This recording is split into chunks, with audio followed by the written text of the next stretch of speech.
Do you remember when did the communist ideology take over the Soviet Union? It was in 1917. The 10 years from 1917 to 1927, the Russian Empire saw a radical transformation into a socialist state. And then in 1922, the Soviet Union started. So from 1917 to 1922, it was Soviet Russia, and after 1922 till 1991, it was the Soviet Union. And before 1917, it was the Russian Empire. And Nicholas II was the last emperor of the Russian Empire, which had a massive extension across Eurasia since 1721.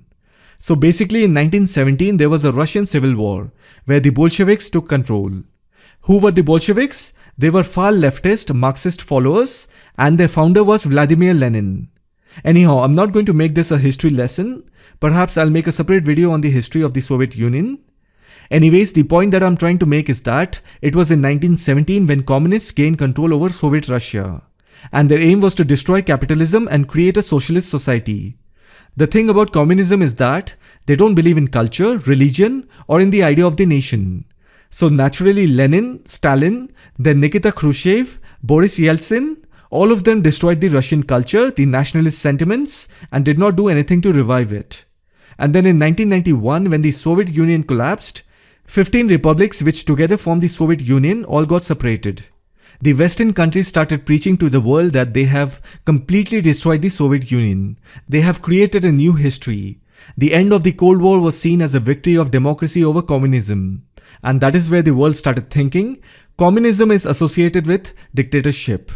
Actually, that is correct, but you also have to understand that at the ground level, communist ideology takes birth from radicalization. At first, you need a breeding ground. After that, you need to charge the public, making people oppose some ideas. It could be against the government, culture, religion, and then emerge as a sustainable and a viable political option for those radicalized people. So the leader is not the problem, the ideology is the problem. That is why communist ideology does not care about territorial boundaries. Two groups of people living in a separate country can have similar views if they are communists. That is why you will see the same ideology in worker unions, employee unions, railway unions. Wherever there is union, you will get hints of communist ideology.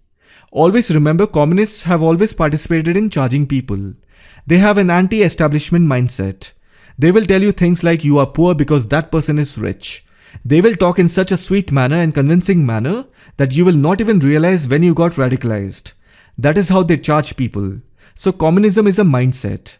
So after 1991, the Western powers started preaching to the world that they have destroyed the Soviet Union. They have created a new history.